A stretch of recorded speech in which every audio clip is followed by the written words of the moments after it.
Hello, everyone, and good evening. We're about to start. Hello, Aisha. Hello, and welcome for what for me is a quite special evening. I first came across NILS when our work was coinciding when NILS was working on a volume, editing a volume and contributing to a volume called Deviant Globalization, which coincided with some of the work that I was doing on McMafia at the time. And then subsequently, NILS became, through various routes, he became the academic director of the Berggruen Institute, which is an advanced studies institute in Los Angeles, which now also has a what Germans would call a filiale in Venice. So he was academic director at the Berggruen Institute and one of the moving spirits behind Noema, the Berggruen Institute's publication, award-winning publication, which I highly recommend to everyone. It's really doing excellent work. And Niels is here as a permanent fellow, and he's going to talk to us this evening about the concept of a global order. We are then going to have questions. I will ask him a couple of questions, and then I'll throw it open to the audience. And after that, of course, this being a monthly lecture, there is wine and cheese available downstairs. So we all look forward to that. Niels? Thank you so much, Misha. It's a real honor to be here at the IWM. And the talk, I think to some extent, reflects this location in Vienna as a crossroads between East and West, between North and South in Europe. And what I hope to do today is really give a lecture in three parts that, in a sense, reflects three parts of my own intellectual trajectory and development. First, as an intellectual historian, which is how I was trained, then as a political and geopolitical analyst, and then as somebody who tries to think and prognosticate about the future.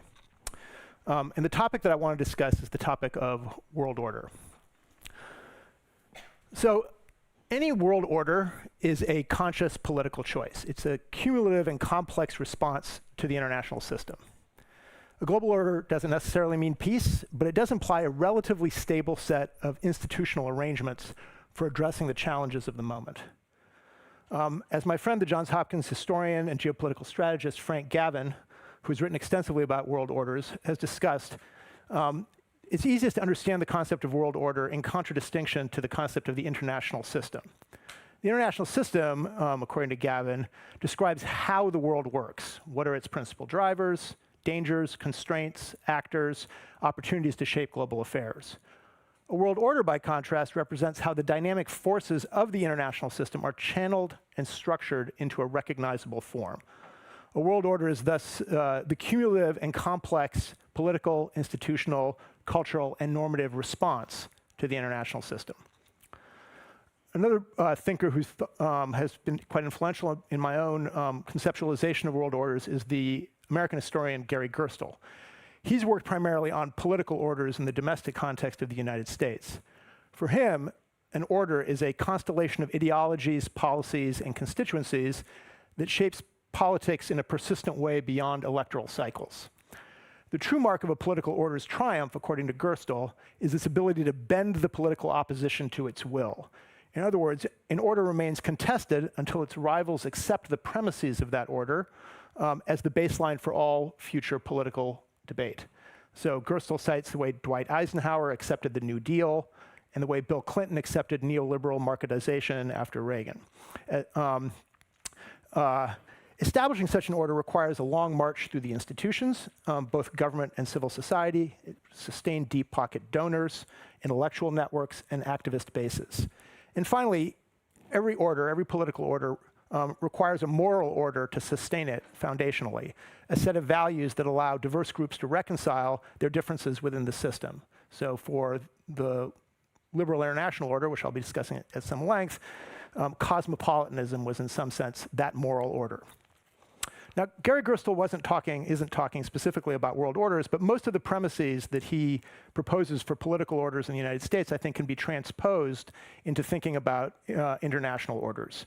So a new world order can be said to have been established when those who were initially opposed to its mode of operation accept its basic premises, when these premises have been institutionalized in the sense of being routinized or considered normal, and when these institutions come to seem indeed the proper moral order of things, even if its premises are often mainly honored in the breach.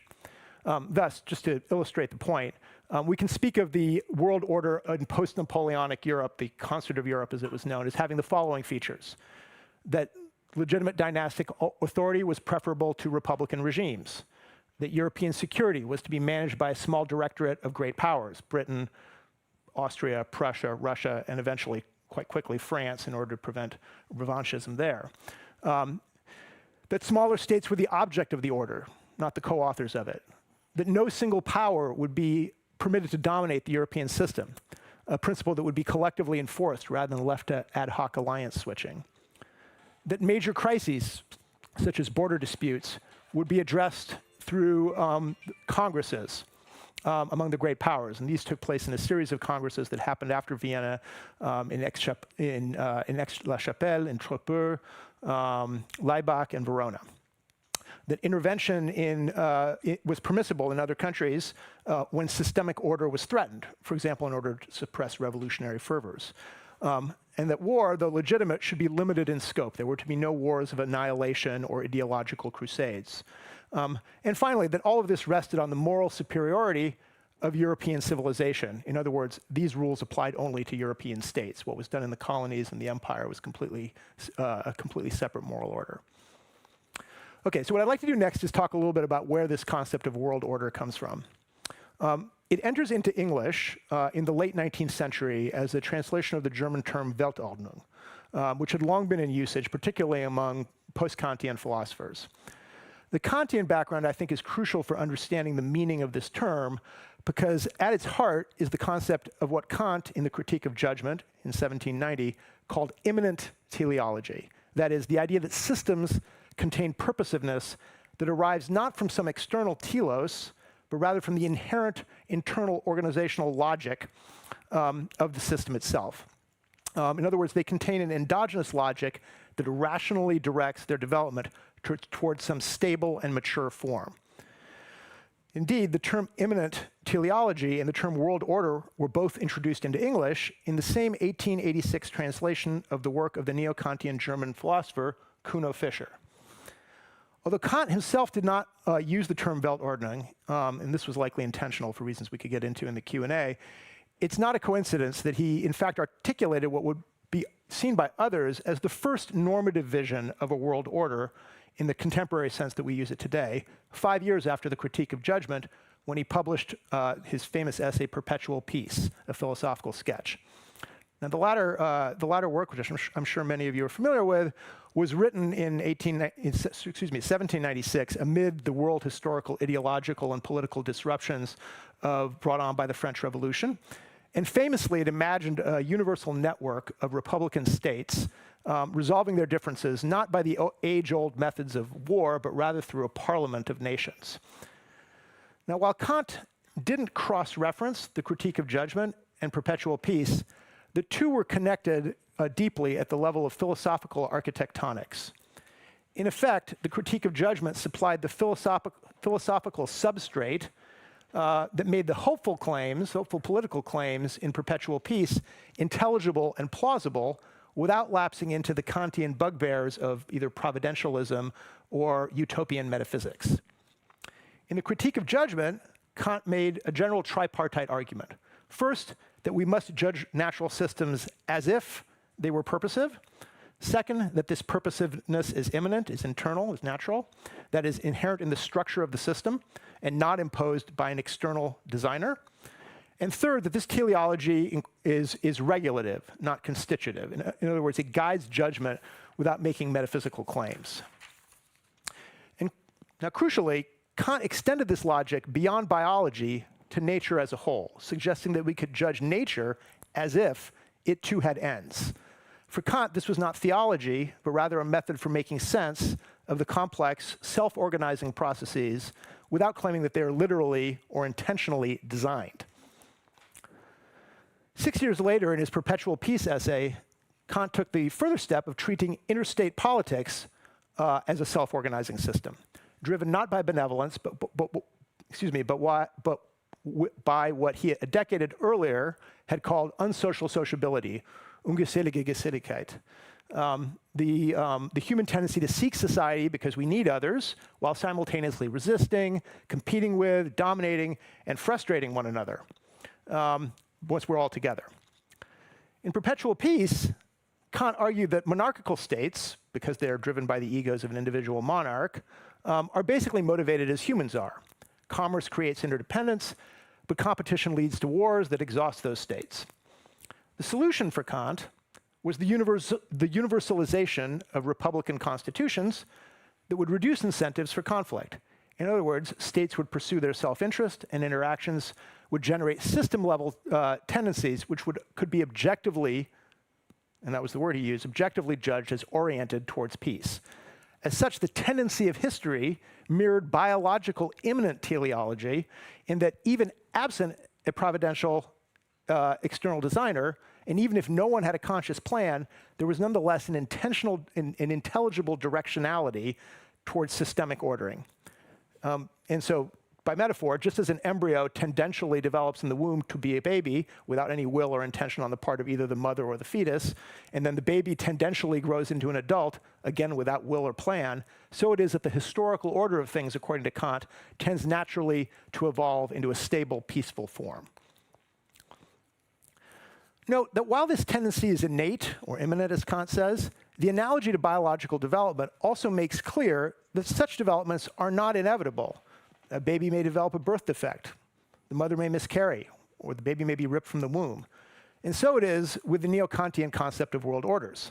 On the one hand, the concept embeds the belief that there is a natural or immanent tendency towards the development of a peaceful form, the adult form by biological analogy, but it's evident from history that there's many ways in which this imminent possibility may go wrong, either by bad developmental luck or through the intentional action of, as it were, world historical abortionists. Peace is the rational end that emerges from the international internal dynamics of law and conflict and reason, but only if agents choose to institutionalize it. And so, here's the Kantian point of origin for the concept of world orders. So for half a century after its introduction into the Anglophone world, however, this concept of world order remained in the province of academic discussion. It would only enter mainstream Anglophone discourse with the outbreak of World War II. And as so often in intellectual history, and this is a point I'll return to, it was the loss of something that brought its conceptual power and nature into focus. In this case, obviously, it was the catastrophic collapse of the geopolitical order and peace in the late 1930s that led to the explosion of scholarly and strategic interest in the concept of world orders. And here I have a brief, only one image in this presentation, but here you have a Google engram of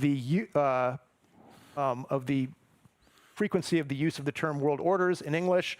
You can see there's a little tiny bit of conversation happening in the 1880s, and it really takes off in the late 1930s and around 1940 when Wells publishes, specifically when H.G. Wells publishes The New World Order, which he wrote as the Battle of Britain was raging, and which was, by the way, fulfilling his earlier prediction of mass-scale aerial bombardment of cities.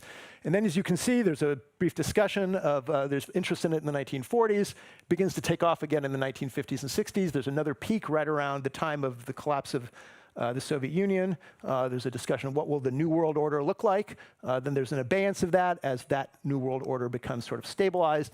And not coincidentally, we see starting around 2015, the reignition of interest in this. And the corpus only goes up through 2021, but I'll bet you'll see a big spike in 2025 and 2026. I want to just dwell on Wells for one moment.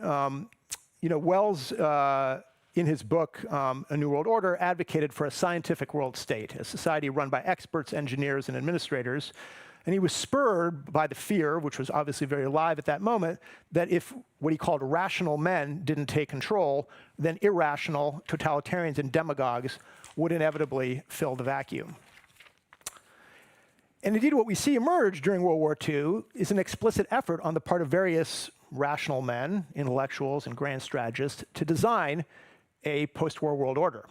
Whether that's Jean Monnet and Alexander Kojève imagining a European Union, or John Maynard Keynes and Dexter White imagining a post-war financial and trade order, or Cordell Hull and Leo Przewalski imagining a charter for a parliament of nations, an idea, in fact, first proposed by none other than Kant in that same essay on perpetual peace, that could succeed in producing a perpetual peace between great powers where the Concert of Vienna and the League of Nations had so conspicuously failed. Now, this post-war order centered on the United Nations system as a mechanism for adjudicating through negotiations and law the divergent interests of sovereign states.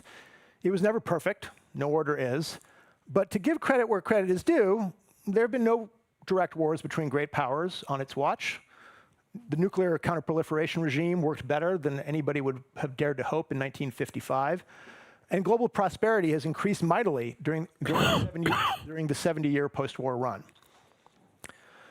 So the liberal international order, that term, specifically was discursively constructed in the 1970s to ward off the threat that emerged in the mid-1970s of what was called the New International Economic Order, a sort of proposal by the G77 to have a massive redistribution of wealth and technology from the global north to the global south. In fact, the New International Economic Order is what popularized the terms global north and global south as opposed to first world and third world. This liberal international order defined itself as quote-unquote rules-based, and it was rooted in the principle that the freer flow of goods, services, money, and ideas around the world, the more of it, the better. Rules were established to try to facilitate those goals. And even as we watch the liberal international order die, I think we should not underestimate how functional and effective that order was for creating a globally integrated scheme for banking, travel, trade, telecommunications, entertainment, and many other things. Today, obviously, that order lies in ruins. And I'm not going to spend a lot of time on this since I think everyone here can see the ruins, and the causes of that ruination, I think, are fairly well understood. Briefly, however, my own punctuated headlines on this is it really began with the moral and strategic catastrophe of the Iraq War and the illegalities surrounding that, and then the ideological and financial bankruptcy caused by the global financial crisis. And then obviously Trump in the last 10 years has delivered the coup de grace from the architectural epicenter of that order. But the truth is, in my opinion anyways, that even without Trump, the old global order, the old liberal international order, was no longer sufficient unto the challenges that we face in the 21st century anyways. And I suspect that Trump, in the end, historians in 50 years, may be seen not so much as a world historical figure who forged a new world order, so much as one whose world historical role was as the executioner of the old order who cleared space for something entirely new and different from what he himself had in mind. Much as Hitler provided the final coup de grace for the ancien regimes of Europe, thereby making possible a system utterly at odds with his own ideals, so Trump may be seen as a kind of brush-clearing figure, a leader who, by torching the old dying order, opened space for an entirely new kind of successor. I will close on thinking about what that might look like. But before I get to that possibility, let's go to the second part of the conversation, which is about what is this vision for a new world order envisioned by Trump. And here I'm engaging in a kind of a hypothetical exercise where we try to imagine where the sort of intellectuals within the Trump firmament, foreign policy firmament, people like Elbridge Colby or Michael Anton, if they were to realize the vision that they're putting forward to the same extent that Keynes and White and Hull and Przewalski did in the post-World War II period, what kind of a world would we be looking at? Now, as I articulated above, a world order is a conscious political choice, an institutionalized arrangement designed to address contemporary challenges. And in brief, I believe that what the Trump people are trying to conjure into a kind of official future is what we might call an illiberal world order, predicated on great power spheres of influence rooted in what I will call hemispheric tech stacks, and I'll get into that piece of jargon in a second.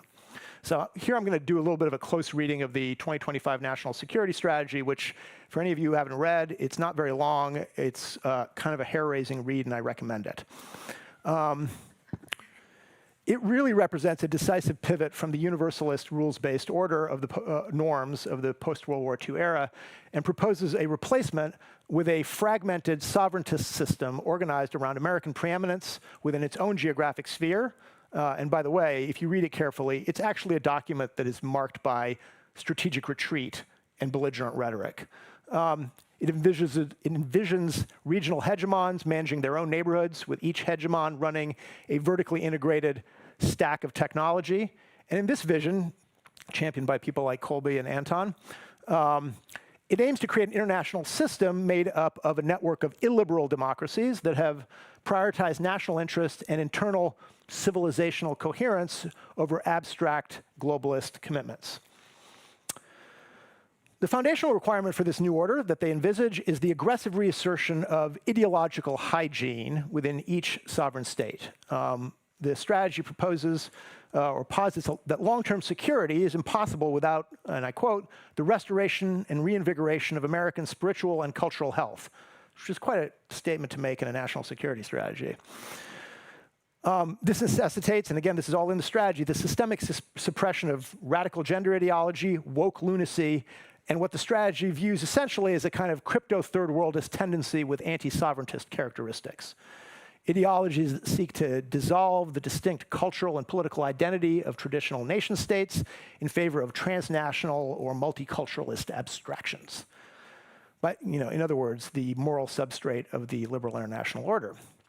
And by purging these sovereignty-sapping influences from military and civil institutions, the state will reclaim its capacity for unified, decisive action.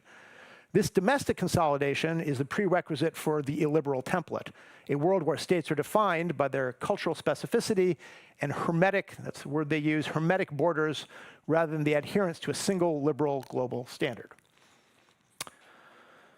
Now, I believe that trying to understand the kind of material substrate of this vision is also important. And I believe that this vision for geopolitical reorganization can be best understood through the concept of hemispheric stacks, which is a concept that many of my colleagues at the Antikythera Initiative at the Berggruen Institute have been theorizing for the last few years. In this vision, the lawyerly 1990s dream of a rules-based world order characterized by a universal, flat, equally accessible global internet and globally integrated, neoliberally managed global supply chains is being replaced by regional silos of technology, infrastructure, and governance. In this model, the world is divided up into discrete stacks dominated by local hegemons who control the full vertical integration of their regional ecosystems, from the extraction of critical minerals to the deployment of proprietary AI systems and energy standards. The national security strategy explicitly embraces this by rejecting Atlanticism, the sort of Atlanticism that were characteristic of the proponents, American proponents of the liberal international order, and instead elevating the Western Hemisphere to America's highest strategic priority and asserting the mandate to deny non-hemispheric competitors, specifically Russia and China, although implicitly I think also Europe and India, any strategic footholds in the Americas. Under this framework, American security is no longer tied to the defense of a global commons, but rather to the maintenance of this hemispheric stack that is technologically and economically and ecologically autonomous. The implementation of this vision is characterized by a punitive and technological approach to force, prioritizing violent, punctual strikes over long-term occupations. The two obvious recent examples of this illustrate the shift Operation Midnight Hammer against Iran in June 2025 and Operation Absolute Resolve against Venezuela last month. The June 2025 attack against Iran was officially geared at obliterating Iran's nuclear enrichment capacity. But it's important to note, this was not at all like what happened in Iraq, right, where there was an occupation, the goal was regime change, democratization in principle. Rather, this was simply an effort to neutralize a threat and force regional alignment through what the security strategy dubs flexible realism. Similarly, the decapitation strike against Nicolas Maduro and his wife Celia Flores in January 2026, is being framed as the opening salvo of the Trump corollary to the Monroe Doctrine, what's being somewhat absurdly called the Dunroe Doctrine. By abducting a leader on legally dubious narco-terrorism charges, the administration is signaling that the Western Hemisphere is an exclusion zone for the U.S. policing, where legalistic inhibitions are secondary to the removal of extra-regional penetration. And by the way, the gendered metaphors in this document are really quite amazing. So whereas the liberal international order imagined itself as imposing the rule of law on the international system, that's what they meant by a rules-based order, this is a vision of rule by law applied at a world scale. As Anne Applebaum explained to her fellow neocon, David Frum, on the morning of the Venezuelan attack, quote, "It creates a prospect for a reordered world, one in which violence becomes much more common and the use of military power by big countries against smaller ones becomes normalized." And I underscore the word normalized here because there is a normative shift that is being explicitly promoted here. So, in sum, this strategic vision articulated in the national security strategy and so far in places like Iran and Venezuela is to transform the international system into a marketplace of sovereign states where alliances are transactional and based on burden sharing rather than shared values. The strategy demands that allies like those in NATO raise their defense spending to 5% of GDP, effectively forcing them to become regional hegemons of their own spheres. This shift represents the end of the American Atlas, as the U.S. no longer seeks to carry the global weight of promoting global stability. And by the way, again, this metaphor is explicit. The quote here in the strategy is, quote, "The days of the United States propping up the entire world order like Atlas are over." And in fact, that's the only time in the strategy where the phrase world order appears. Instead, it promotes a vision of capable, reliable states, not exactly clear what that means, but that are committed to opening their markets to U.S. goods and adopting U.S.-backed technological standards in areas such as nuclear power and artificial intelligence to counter the threat of rival stacks.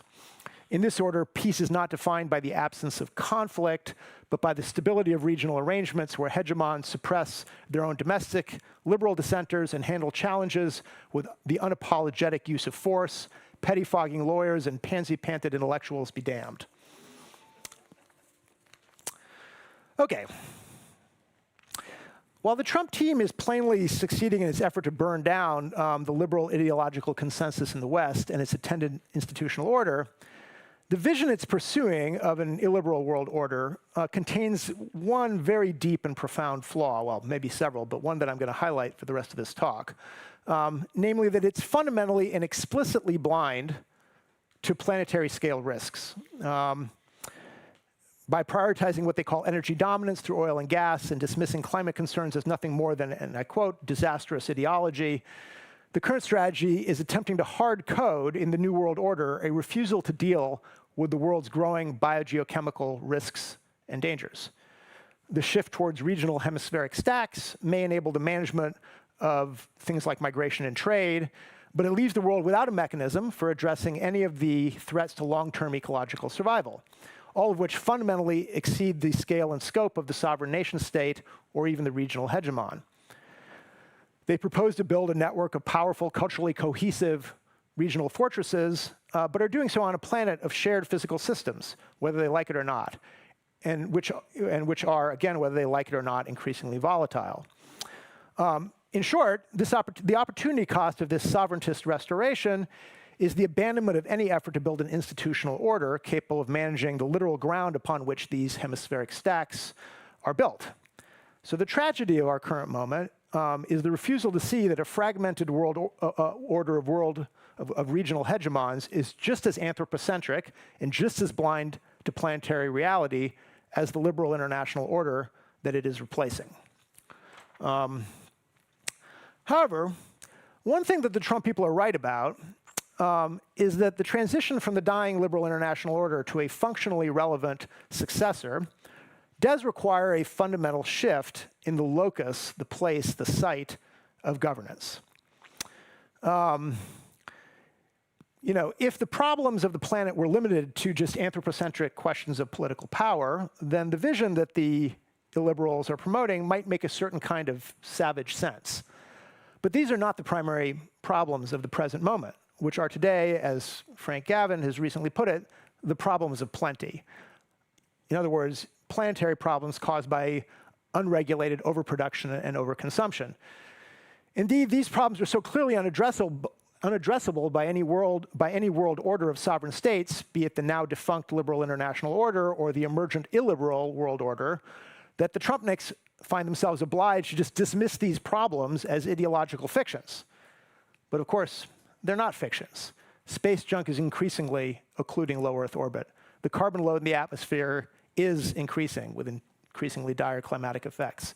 The oceans are filling with anthropogenic mycotoxins, poisoning us all. The pandemic did happen, and a worse one is coming. These biogeophysical processes operate with total indifference to the national interests celebrated by the likes of Colby and Anton. These neo-sovereigntists can deny the facts all they want, but as Galileo famously said to his inquisitors, "Eppur se muove." They can try to suppress discussions of this reality through anti-woke ideological campaigns, but still, it moves.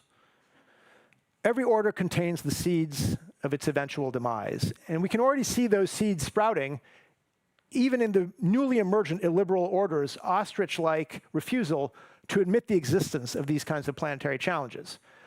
The Trumpniks are attempting to act as world historical abortionists of an emerging planetary order, but the embryo of a necessary planetary order will nonetheless continue to grow. Okay, so let me close now by talking a little bit more hopefully about what a more rational alternative to both the dying liberal international order and the frothing illiberal world order, which I will somewhat ridiculously refer to as a planetary world order rooted in the principle of planetary subsidiarity. This next part of the conversation largely summarizes some of the things I wrote in this book with my co-author Jonathan Blake 2 years ago. So this model recognizes that what Kofi Annan called problems without passports cannot be addressed by an international system designed fundamentally and foundationally to mediate the petty vanities of sovereigns, but rather requires a governance structure that maps directly onto the material realities of the Earth system. So the concept of planetary subsidiarity, which Jonathan and I develop, flips the traditional principle of subsidiarity, which suggests, the traditional principle suggests that issues should generally be handled, governance issues should be handled at the most local level possible. We flip that idea by arguing that planetary problems like climate change and pandemics, AI regulation, have to be managed by global planetary scale institutions with genuine enforcement powers. Specifically, planetary subsidiarity proposes that authority over the Earth's biogeochemical cycles, carbon sequestration, nitrogen fixation, biodiversity, zoonotic viral flows, the integrity of oceanic and orbital commons, and so on, must reside in specialized planetary institutions. Now, I want to be really clear. This is not a proposal for a world government in the 20th century sense. But it's rather a kind of neo-functionalist vision of a data-driven metabolic management of the Earth system. To prevent bureaucratic overreach and maintain democratic legitimacy, planetary subsidiarity proposes that this global authority be strictly limited to these existential, borderless issues, while all other social, cultural, and political matters are devolved down to local levels of society. So essentially what we're trying to propose is a thin but powerful global layer of governance paired with a thick and diverse localism that effectively diffuses the nation-state's current monopoly on power. In short, it's an exact inversion of the neo-sovereigntism being proposed in the US national security strategy. So this shift towards a global metabolic management, I believe, will only be possible through what physicists and astrobiologists David Grinspoon, Sarah Walker, and Adam Frank have described as a quote-unquote mature technosphere. What they mean by that is the emerging ubiquitous and integrated layer of sensors and satellites and computational systems that are increasingly capable of rendering the Earth's invisible flows legible in real time. And in fact, it is this technosphere that even lets us be aware that climate change is a phenomenon that's happening. It's all of the it's all the sensor networks that collect the data, and then the supercomputers that generate models of historic and current and potentially future climate change that allows us to understand all of this. So a mature technosphere is one that will transform the biosphere from a chaotic set of externalities into a quantifiable dashboard of biogeochemical data, providing an empirical backbone for the required thin global institutions to enforce precise limits without needing to govern human culture or politics. In other words, it'll replace the messy, slow-moving diplomacy of nation states with automated algorithmic feedback loops, effectively turning planetary survival into a technical optimization problem rather than a perpetual political negotiation. And I actually want to underscore here that I'm not actually advocating for this so much as observing that this is already taking place. These systems are emerging already.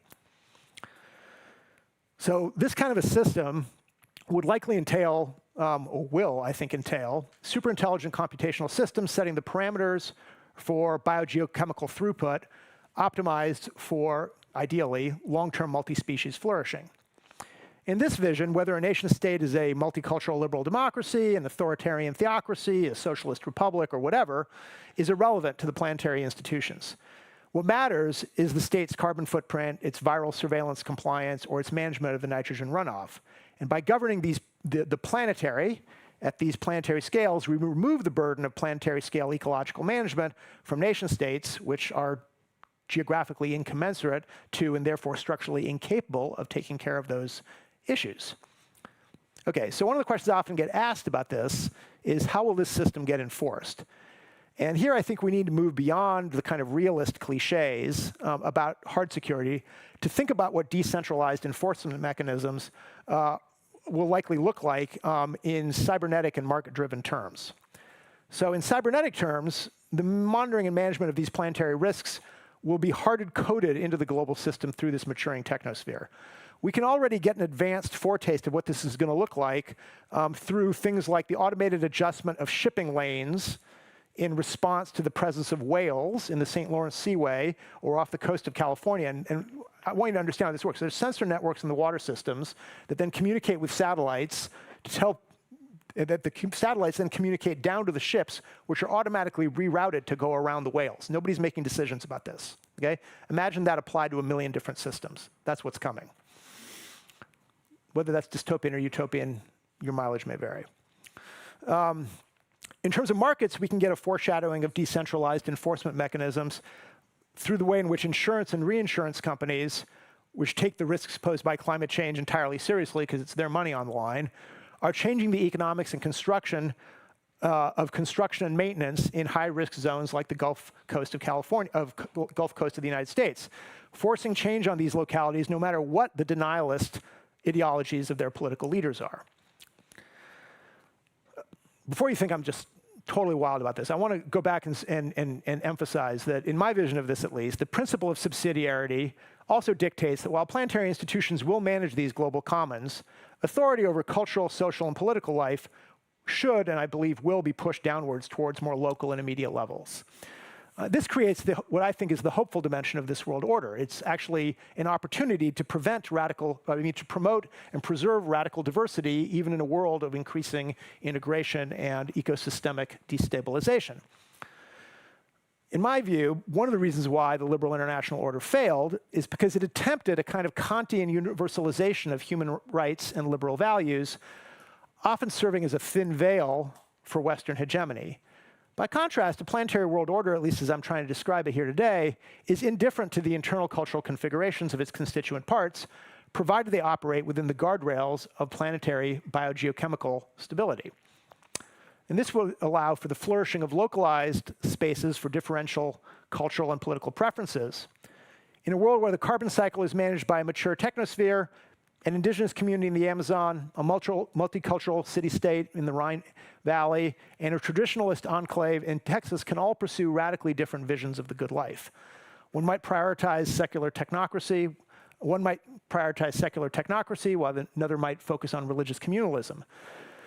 Because a planetary world order is focused on the survival of the biosphere rather than on the homogenization of the human experience, it offers a more robust protection for genuine pluralism than the lawyerly rules-based liberal international order did, or certainly than the brutally transactional illiberal world order intends to.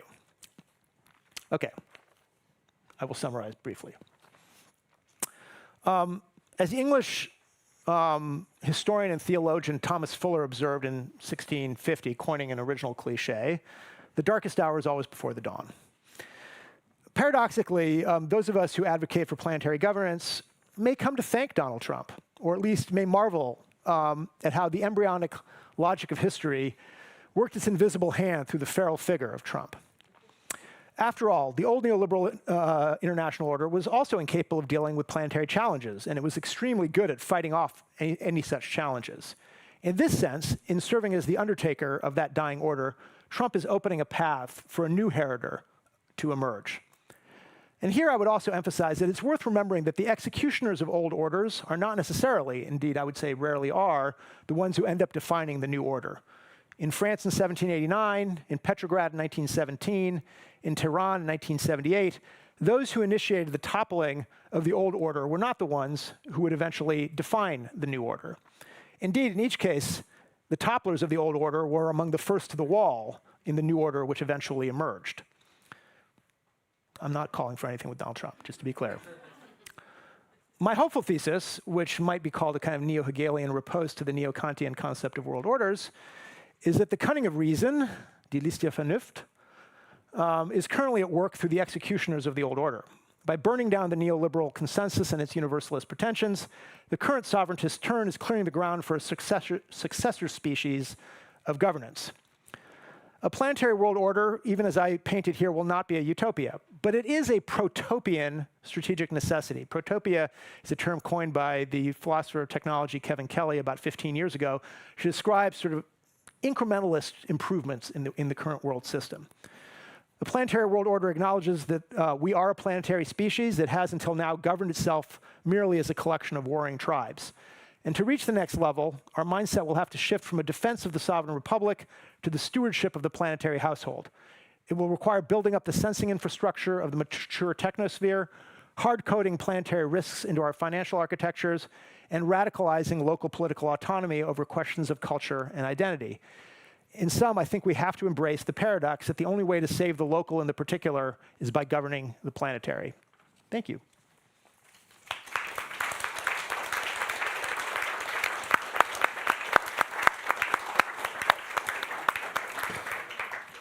Well, Niels, there is a great deal to unpick there. I'm going to start with a couple of questions. I thought you were a little bit unfair about the concert of Europe for the following reason. Not that it wasn't in the interests of the ancien regimes to maintain this conservative stability, but Europe had basically been at war one way or another since 1618 for 2 centuries, and then the convulsion of France as well, and the concert of Europe, you know, leave aside at the moment the internal order that the individual empires consented to or promoted. The concert of Europe did prevent war in Europe for about 35 years or so, and even after that it was quite a while before it really started to descend. So it just struck me that this was perhaps the first concerted and successful attempt to establish a world, or let us say a European order at the very least. Would you concede that? But B, what interests me is Kant actually discussing this in advance of the Congress of Vienna by some 15 years or so. Were his ideas filtering through into the practical diplomatic discussions in Vienna, first of all, and secondly, how important was it in the establishment of a global order that the defeated power was included very quickly, even indeed in the negotiations itself in Vienna, to ensure the stability of that emerging new order? So first of all, I'm very happy to concede that the concert of Europe and the Treaty of Vienna and the various congresses that followed on from that over the next 5 or 6, 7 years, I guess, was very effective in creating a reasonably stable system. Obviously, there were wars that continued onward, but we didn't have anything on the scale of the Napoleonic Wars for a century. And I don't think it's fair to blame the architects of 1815 for the failures of the March of Folly in 1914. I certainly think that would be very unfair. And so, it obviously also enabled, the depredations of imperialism and so on. But that's sort of a separate issue from whether it was effective at creating a kind of world peace here or global peace here in Europe itself. So I certainly would agree with that. As to whether Kant's ideas filtered into the Constitution of Europe, I actually don't know. I haven't gone into the archives to explore that particular question. My guess is probably not. He had a specific vision of a series of republican states, not a series of monarchical states networked together. And they didn't at all try to implement his vision of a parliament of nations. They had the idea that it would be a cabal of 5 or 6 great powers. And I think that they were quite wise to include the French very quickly once the French monarchy had reestablished its bona fides as being able to control. Of course, the French weren't very good at maintaining control over the system, but there were still, the Bourbons were able to reestablish amount of authority, and they could, the other monarchs in Europe could recognize them as equals who could have a seat at the table. And France was obviously a great power. It would have been ridiculous not to have them at the table. So I do think that that was a wise decision on their part, and I do think the relative stability of the century that followed the Congress of Vienna wouldn't have happened if the French hadn't been part of it. I'm going to leap now forward to the present day, and you mentioned the national security strategy at the same time arguing that Trump is burying the old order rather than creating the new order. But then you seem to suggest that the national security actually was a vision of the new order with this, regional illiberal democracy set up. I've got a couple of questions for you on that. First of all, is that, do you think, on the part, probably not of Trump, but of people around Trump, actually what they see as a way forward for the globe, first of all? And secondly, does it not imply, it was very interesting what you said about the revival of the Monroe Doctrine in its new form, the Monroe Doctrine and so on. Does that mean that the European Union's, if it's ratified by the parliaments, trade agreement with Mercosur is going to be seen as a threat to the United States?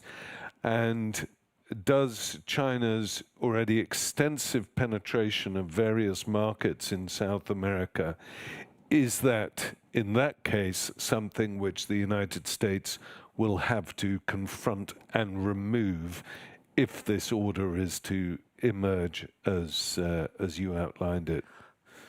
So I think with these kinds of grand statements of strategy, one always needs to take them with a little bit of a grain of salt about how much they correspond to the actual practical things that are going on inside of any administration. And that's particularly true, I think, of the Trump administration, which, what I always say about Trump is he's not a man of ideology or ideas. He's just a man of interests and instincts himself. And attached like barnacles to his hull are a whole series of bounders and grifters and chancers who are trying to get their particular aspects of these things envisioned. And I think the Venezuela incursion is probably a really good example of this to a certain extent, right? Where why did we decide to knock off Maduro? Well, there's some arguments about narco trafficking, and Trump hates drug dealers because he's a teetotaler himself. Marco Rubio has his interest in trying to, undermine the the post-Castro Cuban regime, which is, tied to Venezuela and relies on Venezuelan oil to sustain itself. The desire to remove Venezuelan immigrants from the country, and maybe if we get a different regime in there, we can return all those immigrants because we can send them back home again. So the anti-immigration crowd has a motive. So whether there's an actually coherent strategy there, I think one would be overly optimistic about how rational these people are in that. What I was suggesting instead by this is, these are visions, and I think, and I certainly wouldn't want to compare Michael Anton to Jean Monnet as a statesman. And it's typical of the way these people operate. Is Michael Anton gets installed as the head of policy planning, whose job it is in any new administration to write such a document, and literally drops it and resigns before it's even published out the door, right? So, there's a sense in which there's a lack of strategic follow through with these people that I think is going to make them realizing their vision very difficult. What they are being very successful at is destroying the old order, however, right? And I do think, to go to the second part of your question about their intention to try to extrude foreign influence from Latin America, I do think that they're quite serious about wanting to do that. And you're absolutely right. I mean, I think I haven't looked at the statistics recently, but I think China is the biggest trade partner with every country in South America at this point. There may be one or two small exceptions that have more trade with the US, but I think China's already the #1 trade partner. I think it's going to depend on what kinds of things it is. I don't think they're going to care that much about Brazilian soybeans. I think they're going to care a lot about lithium deposits. I think they're going to care a lot about oil, whether it's the pre-salt stuff in Brazil or the oil in Venezuela. So, for things that they consider strategic minerals, I think that they're going to be quite aggressive about trying to enforce an exclusion zone for those things. I've got one more question within the framework of Trump's messy vision of a world order. What about the other really powerful forces in the United States, in particular the tech bros, in particular Thiel and Musk, who exercise an immense influence on the infrastructure of communications and of the defense industry, data, and so on. They have a vision as well, which seems to me to be something entirely, well, not entirely separate, but separated from any of Trump's people's ideas. Where are they heading, and what sort of influence are they going to have on the emergence of a new world order? This is a great question. Let me make step back and make a general observation. The tendency when one is living through any era, particularly one as politically turbulent as ours, is to think that the politics are the #1 thing, the most important trend. But of course, there are these deeper forces that are, Trump might not have won a few 100,000 votes shifting around. He wouldn't be president now. And there still would be these deep structural forces that are taking place, right? The AI revolution was beginning, before Trump came to power the first time. It was accelerating in his first term. It continued to accelerate under Biden, and it's accelerating even more now.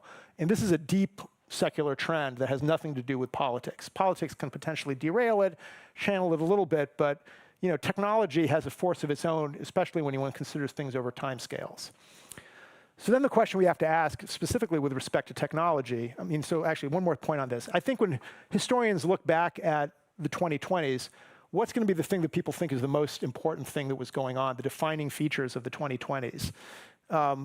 Will it be the pandemic? My guess is it probably will be the pandemic. I think we can't understand anything about the politics in the world today without understanding the fallout from the pandemic. It'll be Donald Trump and the destruction of the liberal international order for sure. But it'll also be these deep technological trends that transcend the political moment that we're in.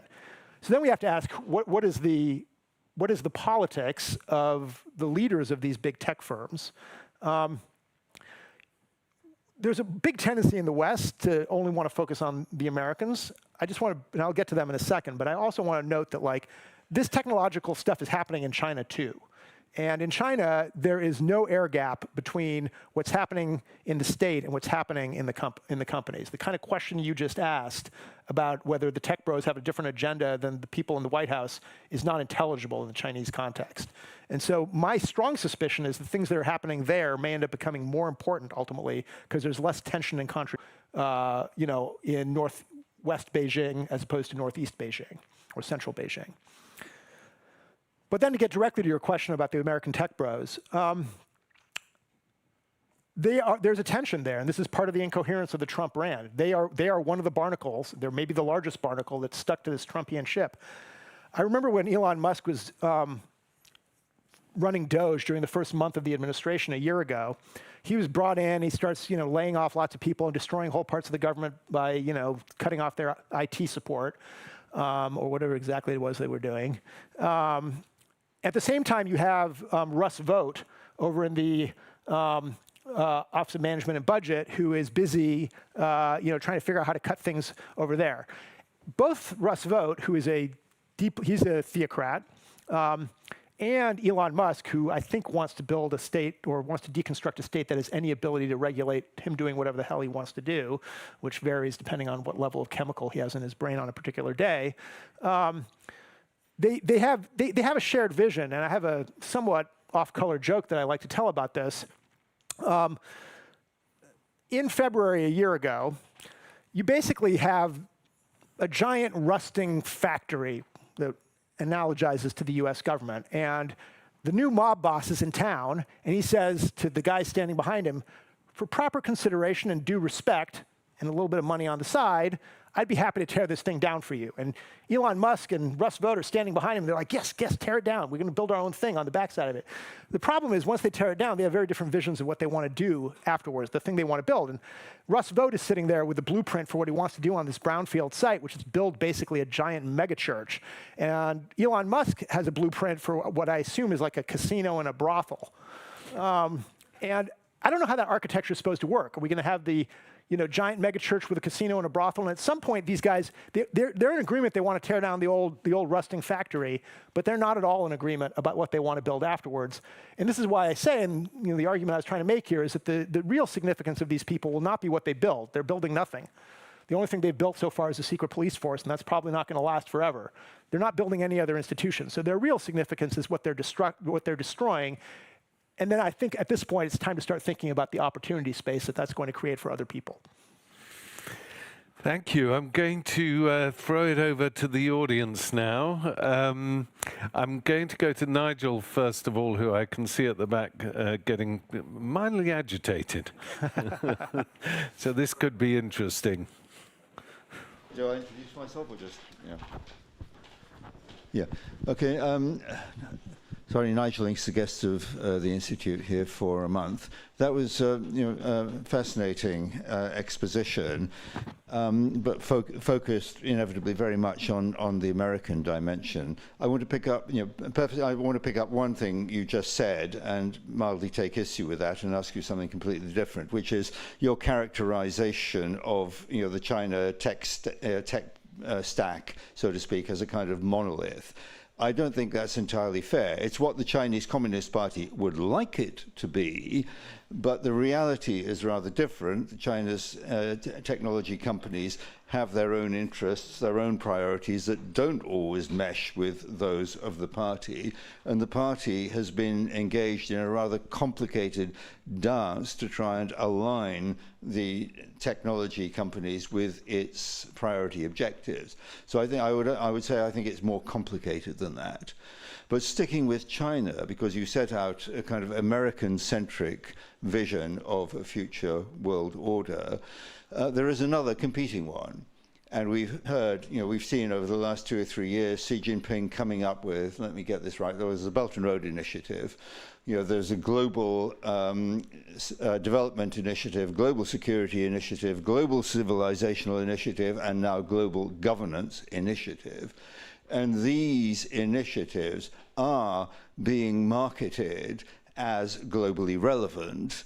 And the subtext there is that China has become much more overt and unashamed about making clear that its overriding objective is to basically run Western liberal democracy and capitalism out of town and replace it with something very different. So, question, how do you see this playing out? Great. First, I totally agree with you, actually, about the complications of the Chinese tech scene. It's not something I'm super familiar with, but what little I know does align with what you're saying. Again, technology has a logic of its own, and there's a limit to how much the party can actually control that. With that said, in the final analysis, if the party doesn't like something, they're going to be able to squash or divert it. And they're making no bones about that. So I just as a point of comparison between the U.S. and China, I do think that the Chinese are more alignable, maybe is the right word, than aligned. Yes. Second, as to the Chinese vision, this is a really important point. I mean, I did focus on the United States. The talk was already too long. I actually had a section in there where I was going to talk about the Chinese strategic documents that were published last year, where they're putting out their own vision for a world order. They are aligned with the Trumpies in wanting to run the liberal international order out of town. They're delighted by what they're seeing. So from that perspective, there's an alignment. And I also agree that they are much more focused on building a different kind of institutional order, as opposed to the Trumpies, who don't seem to have any idea of institution building whatsoever. So one possible answer is that we won't get the kind of planetary world order that I'm envisaging, but we'll get something much more akin to what the Chinese are imagining. So what does that look like in brief? As you say, there's a number of different initiatives, and they've cycled through various kinds of things. I think that there's some continuity there. I used to visit China pretty regularly in the teens, and what I was always told is, don't listen to what they're saying in their boring apparatchik speeches. Listen to what's different between what they said this time and last time, because you can see the little incremental changes over time. I do think that there's a quite clear direction that they have in mind, however, or at least Xi Jinping has in mind. What happens after him, I think, is a massive unknown in the world. But as long as Xi is in control of things, they want to build, I think, a system where they're not interested in controlling the internal politics of any other country, particularly. How barbarians want to organize themselves is really none of the Chinese. The Chinese are uninterested in this question. The idea of Xi Jinping or the vice premier going and campaigning with the AfD, as J.D. Vance did after the Munich conference last year, is inconceivable, right? They have no intention of doing anything like that. What they are interested in doing is, having a tributary system where the Chinese control ultimately, their ability to requisition the materials they have to create what they like to refer to as a moderately prosperous civilization. They want to make sure that the critics of China abroad aren't given too much space or voice. And they want to ensure the continued dominance of the party by whatever means necessary. And those seem to me the primary imperatives of the party, and that informs their international vision. I do think that the long-term vision is to sort of recreate at a more global scale the kind of tributary systems that the Chinese empires have enjoyed at their heights. Sasha? Thank you, Nils. It was an impressive lecture. So far, if I was enough concentrated, you only once mentioned democracy throughout the lecture. At the end, liberal democracy, You use various other terms. What I'm interested about is how this new post-world order system depends on leaders. Who is the leader? And how are they going to choose the leaders? Are we going to the new patrimony system where, Trump is preparing his son, Xi Jinping is preparing his son to come after? I don't know about Putin. I mean, we'll see. He has a lot of daughters, so maybe it's going to be matrimony. I don't know. But how is this whole post-world order system, how it is dependent and sensitive on who is going to be the leader? It's a really good question. I think it's one of the biggest problems that authoritarian regimes, particularly secular authoritarian regimes, have, is how to handle succession. To go back to the Chinese case, the fact that the Chinese got rid of the orderly succession process when Xi came into power, I think is going to be a real big problem for them down the road whenever Xi, departs his mortal coil. And how these patrimonialism, I think I agree with the word neo-patrimonialism to describe the kinds of internal governance systems that are being created in places like Hungary or Turkey or the United States, or other kinds of authoritarian regimes, what Misha likes to refer to as the Iron Men, the Iron Men, the hard men. So that's where they're going to. How they're going to manage their successions, I don't think is entirely clear. I mean, I think that it was interesting the way he sort of brought Medvedev in as a figurehead for 4 years for a while, and then he brought himself back in. What that's going to look like afterwards, I think it's very unknown.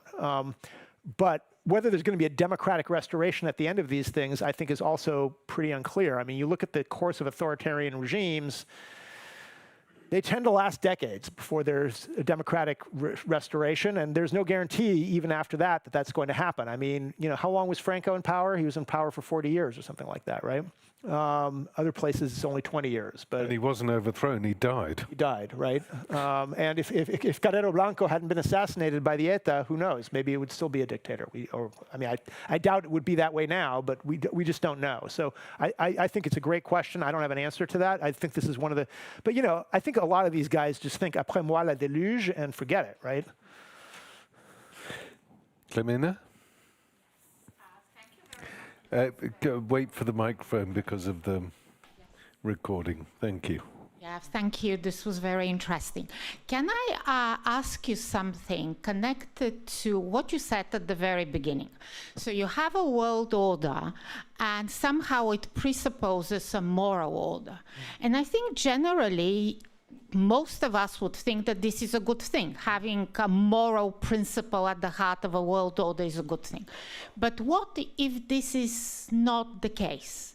What if the problem with the dying world order is that when you combine this sort of moral principle with a sense of cultural superiority, you want to extend the world order, and this is what brings all these problems. Because, for example, for me, the way I understand the system after the Congress of Vienna is that it was very different exactly in that moral principles were secondary, peripheral, and there was certainly no sense of trying to change other countries in your own image and so on.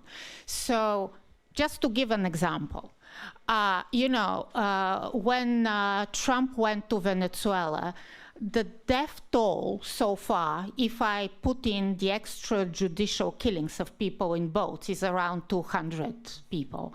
When the Americans went to give Iraq a great gift of democracy, I guess most Iraqis, when they hear the word democracy, they hide under the table right away these days. So, you know, hundreds of thousands of deaths. So this sort of idea of spreading moral values and so on to other parts of the world and feeling that you know what's best for other people and so on may be actually the core of the problem, and therefore, if you agree with that, in your planetary order, what would be the relationship between this order and a moral order? Great question. So I should just be clear, and I don't think I was clear enough in my presentation, that when I speak of a moral order, I don't necessarily mean that it's morally good. There can be, what I mean by is that there are organizing principles of ethics. So, you know, that are universally recognized, whether that could be white supremacy or cultural supremacy. That's a moral order, right? It's not a moral order that I personally would subscribe to or promote, but it is certainly a moral order. I think that there's no question that J.D. Vance, for example, has a very specific kind of moral order in mind that's based on white Christian nationalism, right? So I think there can be different kinds of moral orders.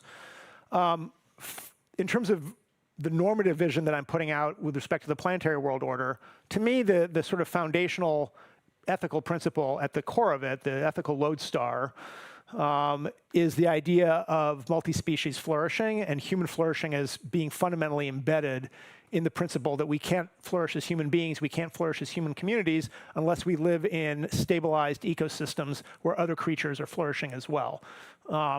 There's a deep ecology dimension to this, if you will. You know, in fact, all of us are, you know, we think of ourselves as individuals, but in fact, all of us as individuals are what are known in the biological world as holobionts. We are composites of microbes in addition to our own genetic material. 90% of the genetic material that any one of us is sitting around inside of our bodies or on our bodies is not human DNA. It's bacterial forces that are helping our gut digestion, that are warding off skin diseases and so on. And we can't survive without any of these things. That's at the microbial scale. Obviously, we all have to consume food. We have to consume water.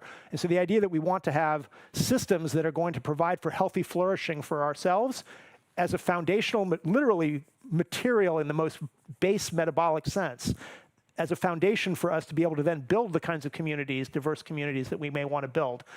nobody can build a diverse community in a nuclear waste dump, all right? And so we have to me, that's what the ethical core of the planetary world order that I have in mind is. I've got one there, and then for two at the back. Sorry, we've got lots of questions. We've still got a bit of time. So here, and then I'll go back directly behind the present questioner afterwards. So since the 1960s, a very large part of humanity has been raised out of severe poverty. And this has happened by moving factories from Europe and the United States. Clothes come from Bangladesh, and shoes come from Afghanistan, and so on. And I think the breaking down of the world order is just deploring the loss of economic possibilities in the global West. And what might happen in the future is that China will also lose factories. It is already happening. They go to India and so on. And I think it will be a great problem to manage this without breaking down of all the order. I agree. Good. Well, that is sorted. Michael, and then somebody behind me. I'll take two questions. Michael, I'll take yours, and then the person behind you, who I can't see everyone, I'm afraid. Thank you. Just quickly, I mean, I wanted to pick up something that I think got lost from Sasha's question, which is, in a sense, aren't you proposing a completely depoliticized world order? You're saying that there is a cataclysmic logic to our current life strategies, that we're destroying the planet, and you're going to set up a apolitical technocratic system which will save the planet, not just for us, but for all other species. And that will be done, in a sense, automatically. Where's the legitimacy, and how do you impose the enormous costs that are going to follow from that without any corresponding political order? I mean, so the whale case is lovely, but you can see exactly how that came about and the organizations that negotiated that practice.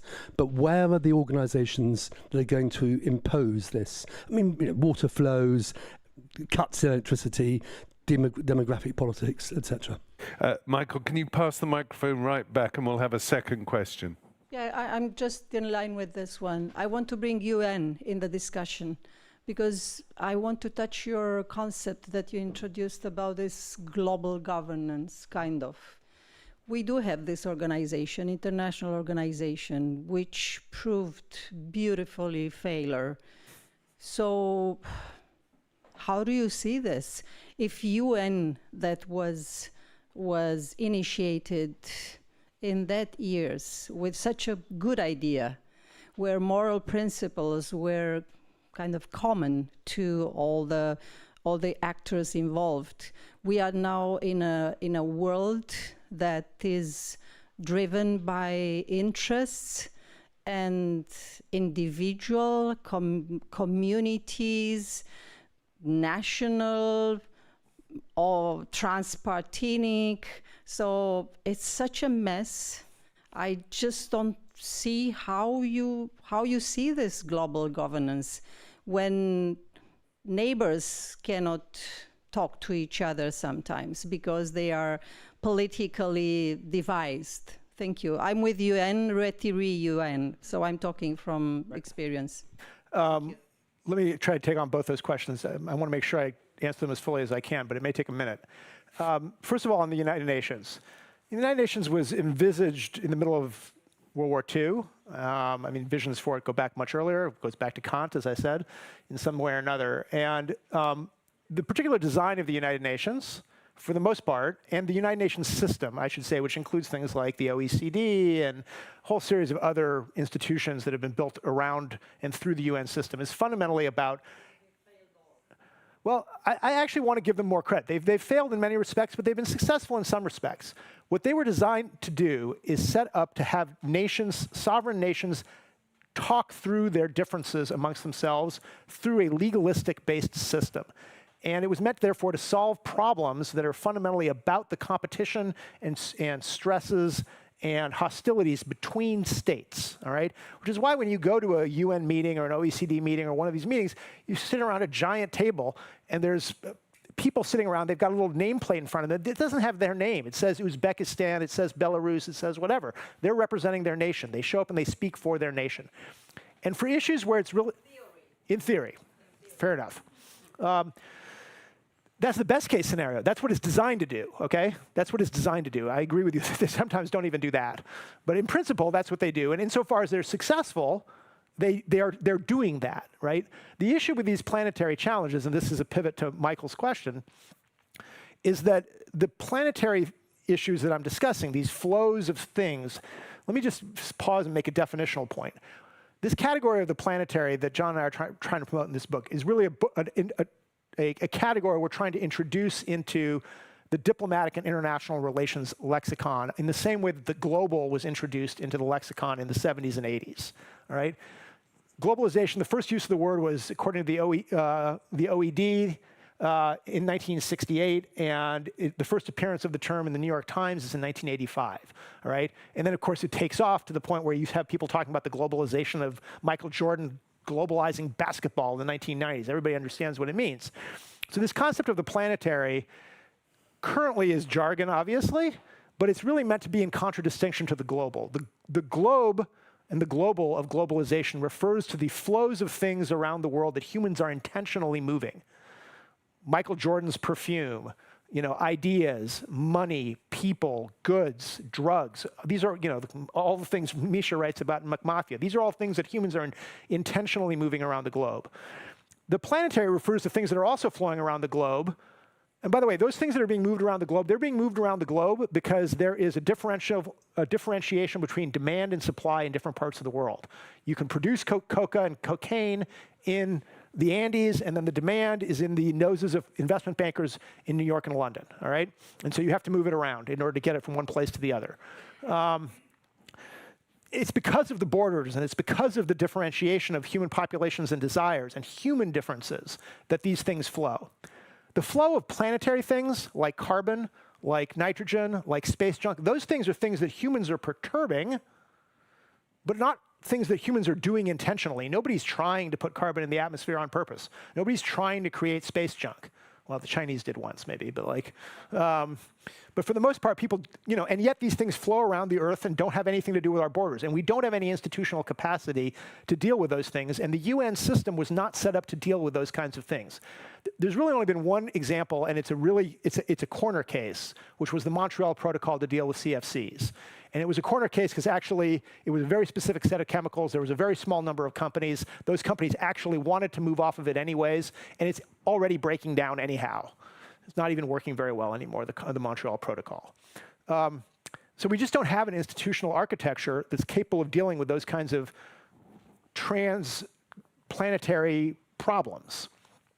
So that's why I think we need a different set of institutions. And this gets to Michael's question about how are these things actually going to work.